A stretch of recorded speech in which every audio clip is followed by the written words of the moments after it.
this is the one. This explains our purpose on Earth if it's true. Y'all couldn't stop asking me about it, so here you go. I can't even say it. Who are the Anunnaki? Simple terms, they're the true OG creation myth as recorded by the ancient Sumerians, who are widely regarded as the first ever civilization in history. Predating even the Egyptians, the Sumerians existed about 6,000 years ago. And in 1849, our whole understanding of ancient history was shattered when 14 tablets over 4,000 years old were uncovered in their region of Mesopotamia. Y'all ready for this one? Because these tablets pretty much explain our purpose on Earth in the most clear-cut way possible. This is the story of the Anunnaki, the Eridu Genesis. So, 445,000 years ago, yes, I said that number correctly, supposed creator gods came to Earth in search of resources. The Anunnaki, whose name can be taken to mean those from which heaven to Earth came. They came from another world called Nibiru, one that visits Earth every 3,600 years, ruled by their king Anu. Now here's the first red flag. Another planet visiting ours this infrequently is impossible, right? Not according to NASA. In fact, they've been finding evidence of this planet for years. Except they call it Planet X, or Planet 9, and many top-ranking researchers analyzed data and pretty much all but confirmed its existence. And the reason we can't see it is because its orbit looks like this. A super elongated path around the sun that only gets close to Earth every 3,600 years. And we know orbits like this are physically possible, as they've observed in other exoplanets. Anyway, story goes on to say that living conditions on Nibiru deteriorated and became hostile. So the Anunnaki came down to Earth for some goods, specifically water and gold, which apparently helps restore their planet's health. Now, it might just be a coincidence, but gold is actually used in modern spacecraft to shield from radiation, so were the Sumerians aware of that? They established a base on Earth called Eridu, made for collecting these resources in the Persian Gulf. They send down Enki, Anu's son, to lead this expedition and rule over Eridu. With him, he brought the Igigi, another race of demigods who were essentially their slaves to gather the gold and water they needed. Now, the Igigi were down bad after 250,000 years of slave labor with little rewards, so they revolted but lost, and now the Anunnaki had no workers. So Anu orders Enki to create a new slave race, intelligent yet obedient. Enki combines his essence with a species of cave-dwelling savages that exist on Earth at this time. That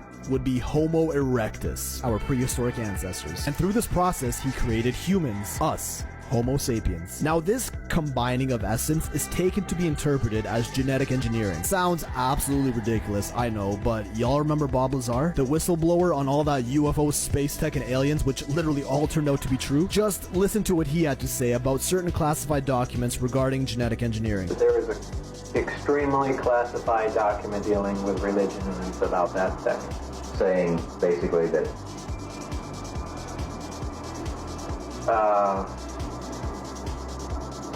basically that we're a product of genetic engineering from someone. Yeah, how can you just swallow that whole? I don't know about you, but he clearly seemed genuinely uncomfortable talking about this, and I can't think of any reason he'd have to lie about it. So in the tablets, they called this new species the first men, translated to Adamu. Now in Hebrew, Adam translates to man, so Adamu was taken to mean men of Adam. Does that name sound familiar to you? Reminder that these tablets were dated to around 2400 BC, a whole 1,000 years before the book of Genesis was first said to be written. These new genetic hybrid humans started working the mines in place of the original Igigi, which in return for their work were educated with the gift of civilization. Language, agriculture, governing, housing, technology, medicine. Some Anunnaki got a little close with the humans and bred with them. Yes, that's exactly what you think it means, and gave birth to giants, even though they were specifically instructed to not procreate with them. At this point, there's a new leader in charge, Enlil, who was Enki's brother, and he wasn't having any of this debauchery. But no biggie, cause he had a population control plan in place. A cataclysmic event that wipes humanity from the Earth, said to be caused by Nibiru's gravitational effect on Earth, aka the Great Flood.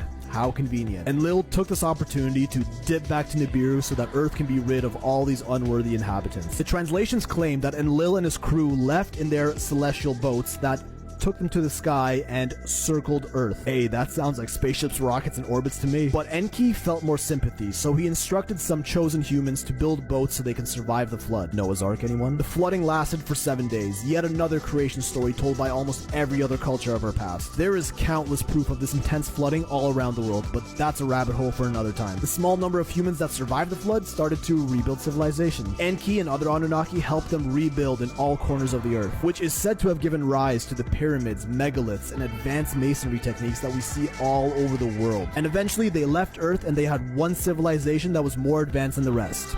This were the Sumerians. This exact story is even told in the Atrahasis of the Akkadians and the Enuma Elish from the Babylonians. Now this is where it gets trippy. The Anunnaki appointed kings, humans that acted as their representatives on Earth to make sure that the people still lived under their control, whose ruling authority would be passed down every generation in what would become the elite class as we know today. You know, Rothschilds, Illuminati, royal family, Freemasons, whatever you want to call it. And it's how they continued to rule Earth for thousands of years to this day from a planet far ass away. Basically, the story claims that we're a genetically engineered species that were designed as slaves to serve a ruling class. And we really do see this slave master paradigm all throughout history. Up until the last couple hundred years, the entire world population was divided into a peasant class and an upper class of royals, nobles, the rulers, kings, emperors, shoguns, and the plebs they rule over. But today, things are different.